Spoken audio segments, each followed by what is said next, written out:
Weekend edition. Brian Webb here with Trenton Hooker. Ashley Gomez steering the bus today, our fantastic director. She's helped me through so many tough times. I just look at Ashley and a sense of calm She comes is over me that. because I know she's Hmm. going to make everything better. Uh, Absolutely. Sundays are tricky for me. I always worry. Yeah. I always worry. Somehow it seems like news used to slow down on Sundays, but not today so Yeah. much, right? No, definitely not. Well, I think for sure we've all felt the heat outside. Oh my God. Man, UV index I think was like 10 today, like 11 o'clock. Went out just to do normal chores outside, and you just feel it. Big Just mistake. cuts Big cuts mistake. through like You a w- blowtorch. Yeah, it takes like all of a half second for you to go. Yeah, This summer is is here no in the joke valley. today, Yeah, and I think it's going to be even hotter tomorrow if I remember definitely. right. Yeah. And then we got a little 4th of July, maybe monsoon action coming up, so we'll talk That's about what it that. seems like everybody always says is, What? oh, the rain's coming, and Well, that's true. And then they say we live 20 in to the desert. 30%. And I'm like, Yeah, I was right. kind of hoping for 70 or 80%. Uh-huh. I don't know about you, but I've noticed I have this kind of the bigger window in my living room, and so many monsoon storms when they come from the east, which is the way I'm looking, they're like coming toward me, lightning, clouds, trees blowing, and then it seems like right on the other side of the street, boom, stops right there. Not a drop. Not Not a happening. drop over here. Yep, so close, so far. That's where I need That's it. living in the desert, right? Yeah. Anyway, the big thing today so far is a rescue that may still be going on right now. I guess there were 6 kids and 5 adults rescued on South Mountain. South Mountain Mhm. today. Here's some video from Phoenix Fire. I mean, first of all, correct me if I'm wrong, but the trails are supposed to be closed on extreme heat days like today. We have a reporter out there, Kinsey Beach. I believe she said that the signs were up saying that the trails were closed. Here you see fire crews taking people down. I'm not sure if that's a child being taken down right now, but the majority of this group of apparently 11 or a dozen, 6 of them were children. We don't know the exact ages, but again, having to be pulled out of there on stretcher, that's not a good sign. So we're not sure if they saw the signs and went around them. We're not sure if somehow there was some mistake and maybe a gate or sign wasn't up at the time. Our reporter Kinsey Beach is on the scene trying to figure out the details, probably trying to get an interview right now. You feel for her and the photographer too, along, of course, with the first responders. And so much of this closing the trail thing is that you're putting first responders at risk if they have to go up there and rescue you. And I don't know about you. I mean, you know, there's that. When adults put themselves in harm's way, that's one thing. But I'm struggling to understand taking kids out on a hot day like today. Yeah, and you also saw just what some of the folks there in that video were wearing. I mean, there were a couple kids I saw, without their shirts on, but there were other kids that, were wearing sweatpants, sweatshirts, just not A, dressed for the heat, but B, definitely not dressed for a hike in the summer. I don't know. As a parent, I struggle with these stories when they happen because you got to know instantly when you get out of your car, just where you pull up to the trailhead. A lot of these lots are asphalt. You go out, you just feel the oven just hit you. And to think that, oh no, it's going to be okay once I get a few hundred feet up in the air on that mountain. Be worse. It's going to be worse. People have an amazing ability to justify and rationalize things. Yeah. And I guess that's what's going on here. I think there are people who, I've even had friends who, say, oh, the heat, I'm not really worried about the heat when I hike, and they're just not going to give in to the heat no matter what it is. But again, the kids and then the first responders, it's not just about you, it's about other people and what could happen to them. I don't know how these first responders, I mean, good Lord, I know they train. Some of those guys and gals, you look at them, they're just beasts, going out. I mean, then you're not only hiking up to where the rescue is, but often carrying somebody down. Yeah. And, it's 112 degrees. Well, and I think today they had to use the big wheel stretcher going up, and I mean that's terrain too. It's not like it's a walk in the park. I mean, you got rocks, you got steep terrain, you got unstable ground, and they're able to do it and make it look pretty effortless. But it's not an easy task. The other thing too that's always interesting, Brian, is you see these stories we do every year where you have people that deliberately go out and want to do this, those extreme athletes that go and do it, but still we have situations where they need rescue as well. So even the top shape people. Absolutely. Those people are not going to give up, no matter, it could be 150 yeah. they're going to still go out. But also, the other group that this reminds me of, I think this was before you got to town, maybe 2 or 3 years ago, there was a group of women. I think they were here for some sort of party or conference or bachelorette thing. I'm not sure. They're from Atlanta. So they thought they knew heat. And they got stuck on Camelback Mountain. And it was like a mass rescue of, I'm trying to remember, I think at the time the firefighter we interviewed said this is the biggest rescue I've ever been part of on Camelback Mountain since he had been on the job. But so there were, I struggle to remember, many women, a dozen maybe more, maybe less, somewhere in there, that all had to be rescued from Camelback Mountain. And we interviewed them at the bottom. I think they all were okay in the end, but they were like, yeah, we thought we knew heat being from Georgia, but right. Totally different animal out here. Different. Well, I'm from Texas and we definitely have the heat out there. Heat and then mixed with the humidity. It's a totally different beast. But out here, gosh, just the blowtorch effect in your face. Right. It's it's brutal. What's your take? You take humidity and a little less heat, or take more heat and it's dry? Okay, personally, and my wife too, she's from out here in the West, and it's more so, I think, out here. The nice thing is you have air conditioning everywhere. I mean, that's wonderful modern invention. I think the best one ever invented. But you can escape it, you can get out of it, and then towards the end of the day, it might be the hottest part of the day, but you find some shade, you get a mister going, get a fan. Hey, it's perfect. It's beautiful. And you love the sunshine like 360 days out of the year, right? And true. And you get people ask me if you get acclimated. Okay, maybe a little bit. Once you live through a 115-degree day, then I guess 105 feels pretty darn good. Right. Okay, I guess so. I don't know. Personally, I'll take it. No humidity, no problem. Okay, that's great. Yeah, and I always forget this. Forgive me. Anybody out there on YouTube watching this, please comment. We'd love to hear what you think about it. Well, we have Ashley Gomez here too. Hey, Ashley, let's get Ashley on this. What do you think about this? Well, she's trying to talk real quick, so we'll give her just a chance. But, yeah. Well, I used to, I grew up in Kansas, and it was pretty humid there. My parents had these chairs that were kind of, fabric, kind of corduroy-ish fabric. And some days you'd sit in these chairs and you feel like they were wet.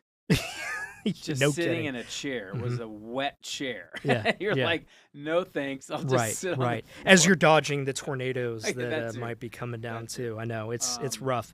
Yeah. So I don't know. A little bit of trade-off there. It is a trade-off, and we'll have a live report from Kinsey. I hope she's all right out there too. Who she's with today? Is she with? Yeah, I believe she was with Laura Hess, our photojournalist. Okay. Yep. Well, and one thing that was interesting though is Kinsey did just a second ago talk to us offline that right there at the trailhead at the water tank trail, there's a big sign that talks about warning: do not, in extreme heat, don't go any further. This is closed. And now, of course, we didn't hit extreme heat today, but they still did list off, those precautions on take enough water, be mindful of your surroundings, have a plan in place if you need to get out. Well, wait, I thought we did hit extreme heat today. What is extreme? 1.5 or 110? I'm not sure. I thought it was one. If we're at that point or not. Did she say that the sign was up, that the trail was closed? Excuse me. We're at 114 today. So, it was closed. Yeah. But I'm not sure exactly at the time that they were there if we were at that threshold. It's a little tricky. Right now, the sign's up or not, closed. whether the gate's closed or not. Yeah. It's kind of definitely for small sense, kiddos, you don't want to do it. I don't want to be preachy here. Like, everybody has their own Yeah. life to live. I'm trying to be very careful about that. But again, the kid thing. Yeah. Don't take the kids out there. Ashley, yeah, can you hear us real quick? Are you a hiker in the heat? Can you hear Ashley? Hold on. Can you hear her? I can't hear. Ashley, we can't hear you. We're having a little bit of technical problems with that, What's but it's that? okay. Yeah. We So we're can't- having a little bit of tech problems, but Oh. there she is. There's We Ashley. see her. We can see you. Can you use sign language? I think she can't said do she's it. hot. What? She's hot. Isn't that what she says? She's hot. Yeah. HRT. Yeah, we need to get her a fan back there. Well, anyway. Now Hey, we now did. we do. Now we did. Do that again. Talk to us. I think you'd hear me on this. There we go. Now we Hey. hear you. So talking to that, what do you think about a day like today and Yeah. dry I don't know. heat? I don't know Would if you it's go coming hiking? through. Little, by the way. I am not as tall as the other directors who are on camera. Oh, I see. Typically. I see. Hello. Well, why don't you take it full real quick? Yeah. Well, kind of what we were talking about. Just a lot of things happening today, but there was also pretty wild video we had just a little bit ago in Utah. A plane trying to make an emergency landing gosh. on I-80. Let's see that. Ashley, can you play that real quick for us? Let's take a look at this.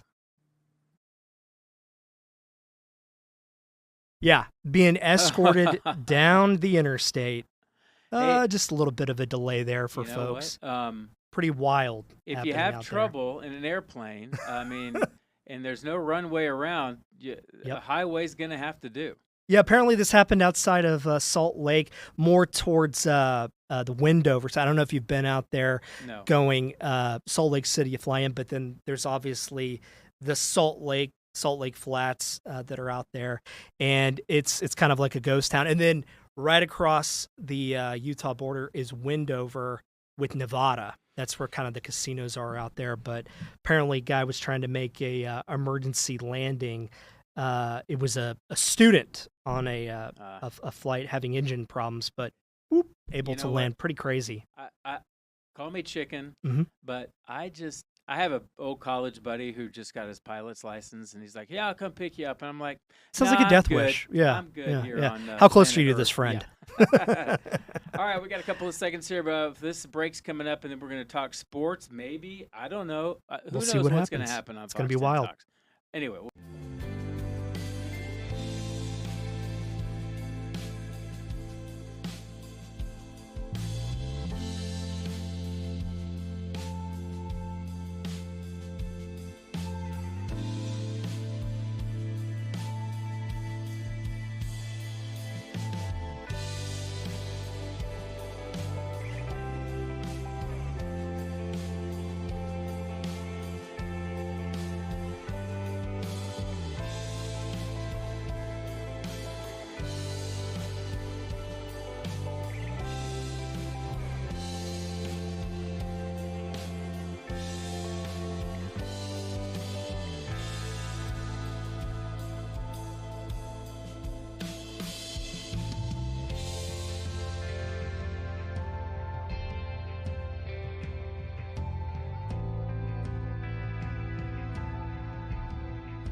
Hey, welcome back to Fox 10 Talks on the weekend edition. Me and Trenton here, and Trying to Ashley sling it out. G back there working on some Hey, microphone Ashley, say hi to situations. everybody. Ashley, you're there? No, you're not hitting the right microphone button. Well, we're trying. We promise she's there. Where's the one you hit earlier? Yeah. It's one of two. Well, Brian. All right, there we go. Hey. There we go. Hey, there we go. All right. Brian, real quick. Yeah. A lot of people got letters this week, Maricopa County. 83,000. Wow. What did the letters say? You're not going to be able to vote, right? Boy, you go right down a rabbit hole here. So basically it said that the state of Arizona has learned that you applied for a driver's license or identification card in another state, and your address no longer matches the address you have on your voter registration file. So you need to correct this with us. And turns out that was a big mistake. The recorder's office that handles elections is blaming a third-party vendor. Yeah. That kind of goes through the Department of Motor Vehicles because they're the ones who kind of have access to the address information. On and on and on we go. But they're going to send out a corrected letter that's supposed to come out this week saying that this was a mistake. But, oh, by the way, you still need to get us not only just like an Arizona driver's license. Yeah. Apparently you need to proof that you are a U.S. citizen in order to vote, and you have 90 days to do it. And if not, you could be considered a federal only. I don't even know why that works that way, but a federal only voter, meaning you would not be allowed to vote on local elections. Hey, we wanted to welcome Little Philosophy, join the chat, frequent Thanks, flyer on Philosophy. Fox 10 Talks. Little philosophy. But, I know arriving here from Texas and trying to get registered in Arizona and also getting your license, it's never an easy process with getting registered to vote. I mean, people take their elections, I think, in Arizona really as serious as anybody in the country. It's a very, very big deal, especially for both parties. But the amount of paperwork that you have to get to try to prove things, everything else, it's a lot because obviously take election security pretty seriously. So on this story, I had a little bit of a dispute between the recorder's office, and there was also a veteran you talked to earlier who was very upset about it. Can you talk about a little bit what he had to say? He had a great soundbite. He's like, look, I moved to Arizona in 1972. I served in the Army, awards, injuries, all to show for it. And now because of a bureaucratic error, I have to prove I'm an American. Yeah. Not happy about it at all. I also talked to Stephen Richer, the former embattled county recorder. He lost the election to Justin Heap, who is now the recorder. And that was all over, I think Heap's main campaign issue was election fraud. I'm going to stop election fraud, which has been proven over and over and over again not to have been widespread. Well, and you tried talking with Heap himself, but instead you talked to his office, who kind of said, hey, we're working to correct this a little bit. I know that Richard did respond on Twitter last night a little bit about that contention that Heap himself did not show up to speak to media at other stations besides Fox 10. He said, I defended the office when this first happened. Mistakes happen. But the fact that Justin Heap didn't take this interview himself, punted to step, is cowardice in the extreme and piss poor leadership. I did feel bad for the woman who came out to talk to me. She clearly was only allowed to say so much. And of course, as reporters, we're supposed to kind of dig around for a little bit more. You give me this, I need to ask more. And she could only go so far. Yeah. And then you get to the point, well, does she know more than she's saying, or does she only know that much, or has she been told not to talk anymore about it? And I talked to Stephen Richard today. I interviewed him. We're going to have him on later, but he took the high road, although reiterated that point. And but he doesn't think it's a nefarious thing. He doesn't think it's trying to exclude any party affiliation or any of that. He thinks it's just streams were crossed by this third-party vendor that sent out the wrong letter to the wrong people. Hopefully it'll all get taken care of. But now you got the county recorder suing the board of supervisors over election stuff, and it's it's a mess, and you want the guy who won the election claiming he's going to clean up the mess, and now it's just as big of a mess, if not even more. Yeah, definitely has his work cut out for him, that's for sure. And doesn't seem like it's going to be slowing down this year. You know who I love talking to on a Sunday afternoon? One man in particular? Richard Sines. And just talk to him about anything. We could talk to him about He's an open book. sports. We could talk to him about food. Definitely sports. The heat? Definitely sports. The heat? Definitely sports. Dude, It's been what's hot. up today? It's been hot. Yeah, it's hot. Yeah. D-backs back home, trying to avoid the sweep to the Marlins. Yeah, that's it. It's been pretty frustrating to see this team go, be up and down. But at the same time, they're only 3 games out of the wild card, and Really? they have so many injuries. Yeah.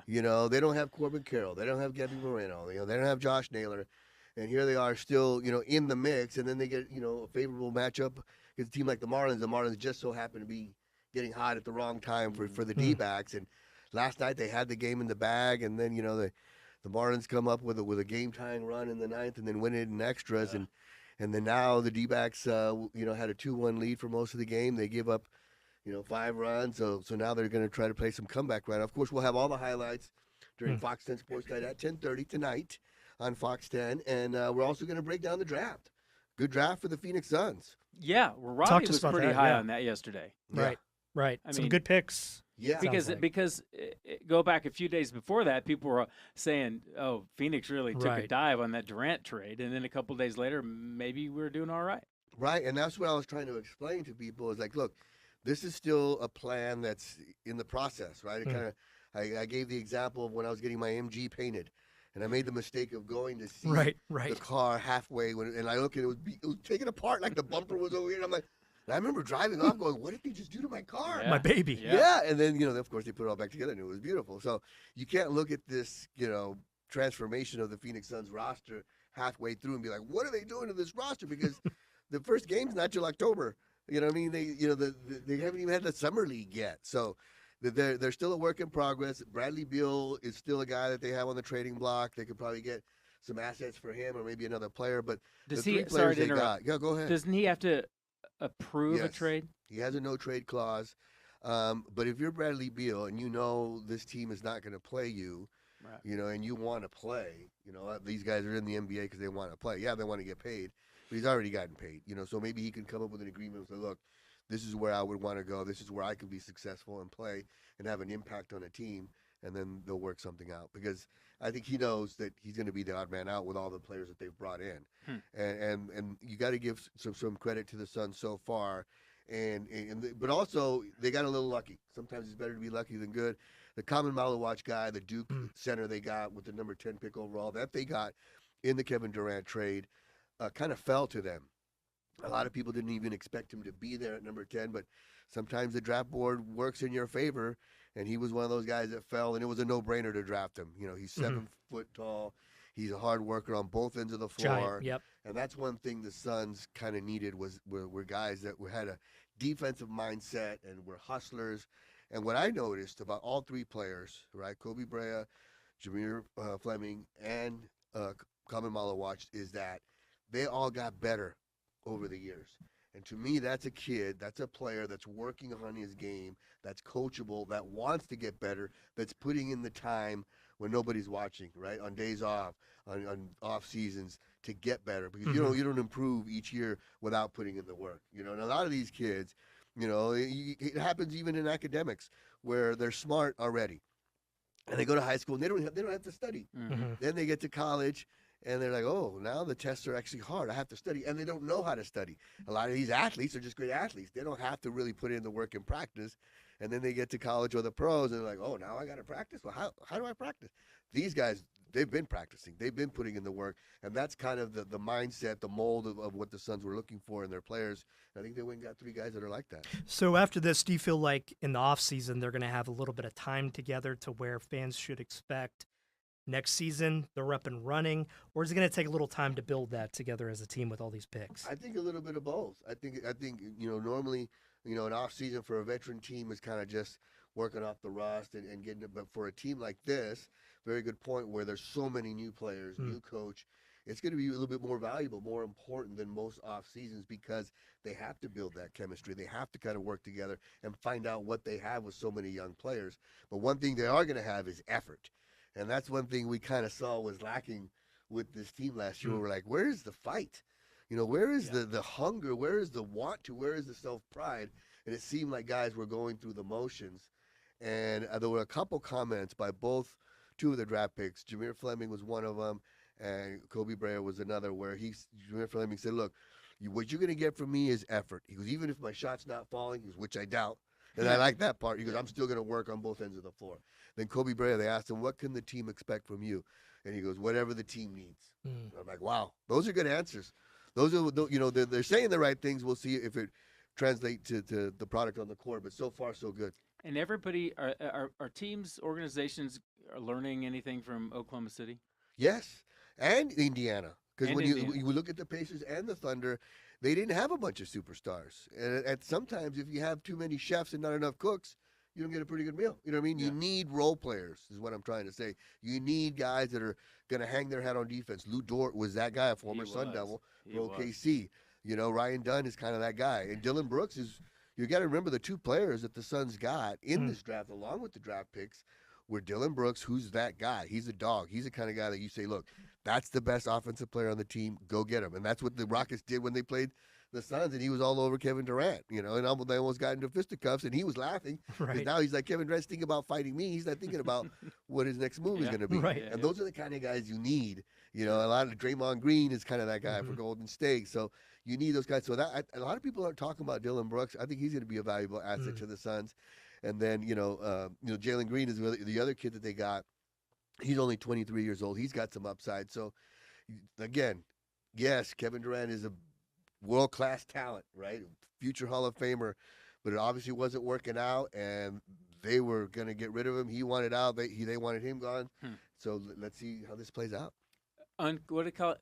Something uncoupling? What was that phrase? That conscious uncoupling. Yes. That's kind of what was going on with Durant and the Suns. Yeah, well, it's kind of like when I thought you were talking about relationships. Yeah, I was talking about that. I was like, I think they call it divorce, actually. Or a relationship where you're dating a girl and you guys got the lease on the apartment and you guys broke up. Yeah. And you got 6 months left on the lease. We're like, look, let's just coexist.